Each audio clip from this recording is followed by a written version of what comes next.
Aqui nesse canal eu já comentei algumas coisas sobre terror e coisas bizarras. Eu sinceramente gosto muito desses assuntos e temas relacionados a isso. Sempre me dá vontade de experimentar novamente aquela experiência. E é isso eu falo do Slenderman 8 Pages. Ok, eu sei que o jogo é bem antigo e lançado em 2012. Pela estética simples e um objetivo bem fácil, você precisa coletar 8 páginas. E olhando para isso pela primeira vez, pode ser bastante simples. Mas na época era um pouco difícil, e ainda mais que tudo era novidade. É, eu sei, eu estou sozinho.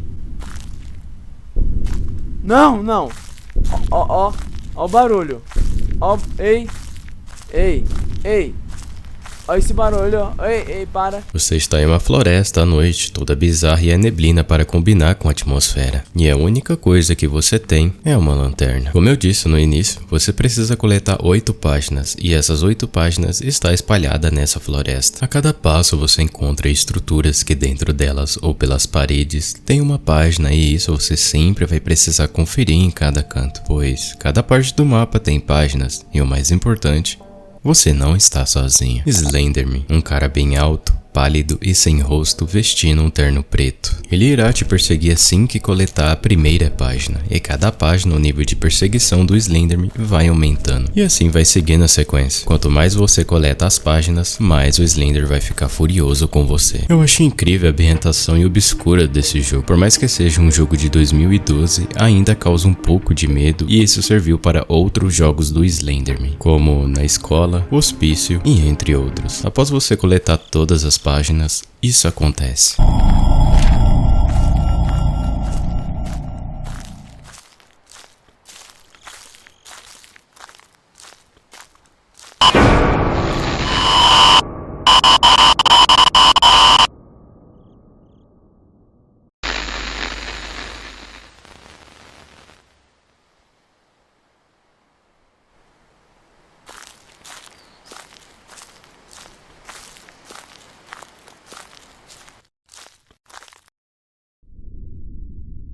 É interessante de se ver que você não morre e assim, agora está de manhã e em seguida surge os créditos. Também tem o modo do Slenderman, só que de dia. Nem chega a dar medo da versão original, que é de noite. Eu tenho um carinho enorme pelo Slenderman de 2012, por ser simples, mas a estética daquela época era uma inovação, coisa que naquela época ainda surgia jogos desse tipo. Uma lanterna e um ambiente totalmente bizarro e escuro. Uma atmosfera toda melancólica e tensa. E com o tempo, esses jogos de terror foi evoluindo e ficando mais assustador. No caso, Silent Hills PT. Ele é um jogo que não existe em lugar nenhum para baixar, pelo que eu vi, e que pouco sabe sobre a sua história. Pelo que eu vi, tem que atravessar os corredores de uma casa bizarra enquanto observa que está preso em um loop. Durante você andando pela essa casa, você ouve barulhos estranhos. Barulhos na porta,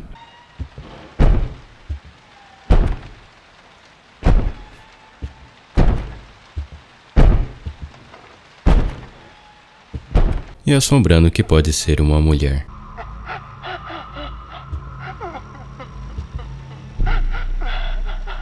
Alguém que morreu naquela casa sabe da sua presença dentro dela. Ela é um dos motivos definitivos de terror para o jogo. E esse jogo piora se você prestar um pouco mais atenção. Nos primeiros minutos, você ouve uma história macabra de um homem que atirou na esposa grávida, matou o bebê e depois tirou a própria vida. Essa é a família que morreu tragicamente. E essa é a Lisa, o fantasma da mulher que assombra este lugar, que irá te deixar vibrado na cadeira quando você ouvir ela chorando. Junto com essa mulher bizarra e esse loop sem fim, Silent Hill PT tem um clima pesado, com várias baratas na parede e até um nível de gore que deixa as coisas ainda mais desconfortáveis.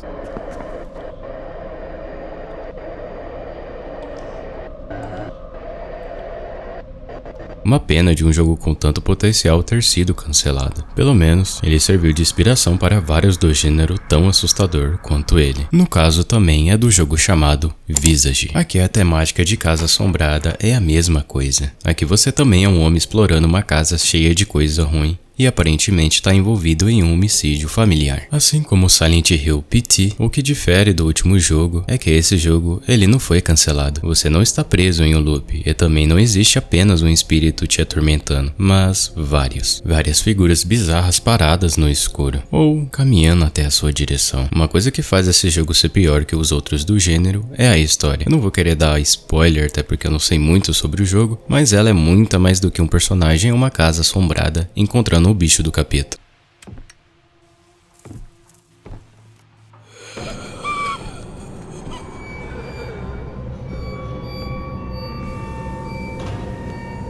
Uma coisa importante é que para cada jogador, os fantasmas vão se comportar de formas diferentes, completamente previsível. E claro, tem a mecânica de sanidade. Em regiões escuras, o protagonista fica tenso. Quanto mais tenso, mais fantasmas aparecem. E quanto mais esses fantasmas aparecem, menor a sanidade. E aí não tem para onde ir, basicamente. Para escapar disso, você tem que carregar luzes, velas ou um isqueiro espalhado pela casa, que nem sempre são fáceis de achar. Resumindo, esse é um jogo cruel que, se você ficar muito tempo no escuro, é considerado por muitos não só assustador, mas também desafiador. Medo e desafio são duas palavras que combinam perfeitamente, por sinal. A gente pega as duas e leva ao extremo, só dá para pensar em um jogo. E esse jogo é Darkwood. Saindo um pouco dos jogos em primeira pessoa e indo para o único survival horror desta lista, e não se engane, eu acho estranho pela visão vista de cima e o gráfico pixelado. Esse joguinho e a experiência pesada é uma obra de arte do terror que traumatiza qualquer jogador experiente.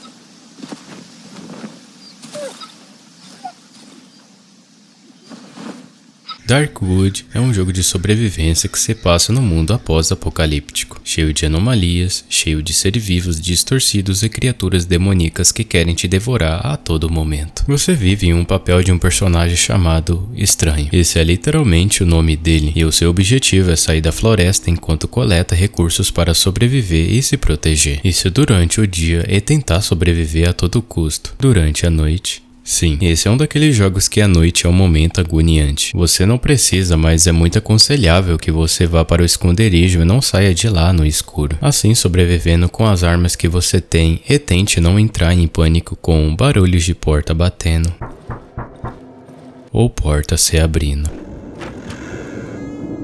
móveis sendo empurrados por espírito ou sei lá o que é isso. E claro, os diversos monstros tentando invadir o esconderijo.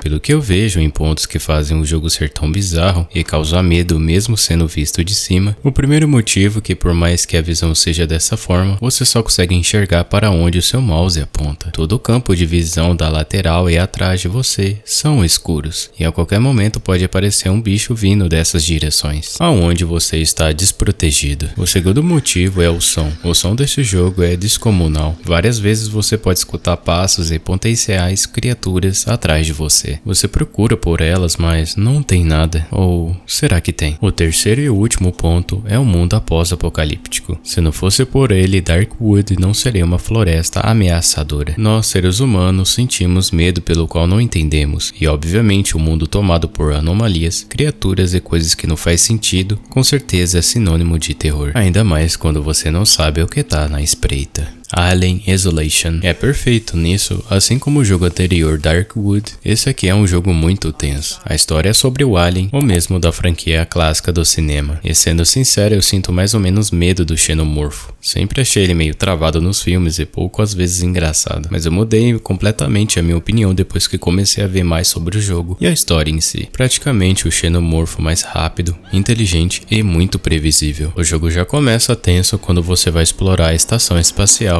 Sevastopol, o que por fora parece abandonada e já dá um gatilho que não faço a mínima de como explicar. Na parte de dentro, nenhum requisito de vida, apenas um lugar vazio e uma presença misteriosa de um ser vivo que você jamais quer encontrar. Mais para frente aparecem algumas pessoas, tem uns robôs bizarros no jogo, mas o pior mesmo é o Alien. Esse bicho tem uma das maiores inteligências dos jogos. Para você ter ideia, são mais de 100 possibilidades de ações do xenomorfo. À medida que ele vai aparecer e você se esconde, o Alien fica mais esperto.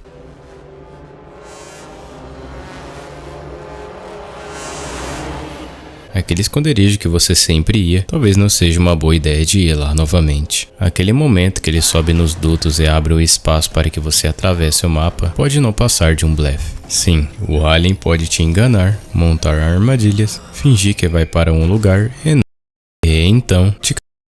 Seria para mim um grande temor de Alien Isolation. Eu não cheguei a jogar muito esse jogo, apenas assisti gameplay, mas estar na pele de quem joga esse jogo pode ter momentos que você não quer terminar o jogo, seja pelo tanto de nervoso que passa nesse jogo, ou talvez pela mesma coisa que faz Darkwood ser avassalador. O medo do que você não conhece e o vazio existencial de estar em um lugar devastado e completamente cheio de perigos e que tamanha da sua estranheza que você não tenha mínimas opções. Além de ser levado à insanidade. Soma tem algo parecido, mas esse aqui leva o horror existencial ao extremo pelo contrário de estar em uma estação no espaço. Você está em uma estação no fundo do mar, em um futuro que a humanidade foi extinta e aonde um dos poucos humanos que sobreviveu foram integrados a meras máquinas.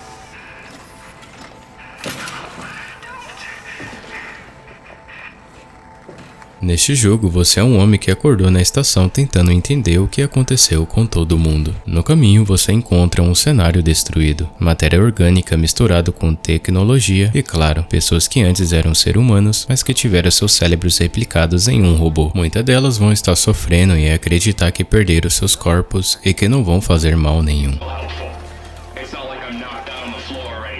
Are you human? Shit, did my body give it away? I try hard saving mystery. Yeah, I'm human. Are you? Outras, é melhor você ficar bem longe. Tem uns bichos muito bizarros nesse jogo. Cada um se comporta de forma diferente. E se você não sente medo nenhum desses barulhos, você é maluco. Mas o que realmente assusta em soma é a história e a realidade bizarra que você encontra nesse mundo. Como eu disse no início, ele foi destruído. As memórias humanas remanescentes foram passadas para o robô, numa tentativa de torná-los imortais. Mas o que significa ser imortal? Será que essa é uma boa ideia? Se um cérebro é replicado para outro corpo, o que acontece ao primeiro? É difícil falar sobre esse jogo sem entrar e tomar spoiler. Apesar de eu nunca ter jogado, mas o terror que ele tem é aquele que vai muito a fundo na alma. Não só um jogo que apenas assusta pelas criaturas, mas que assusta por fazer a gente pensar, rever os próprios conceitos e se sentir praticamente um nada por causa deles. O terror existencial, quando é bem feito, é um dos mais que assusta. O mesmo segue quando o terror aconteceu de verdade. Aí não tem como falar sobre. Eu espero que vocês tenham gostado desse vídeo. E se gostou,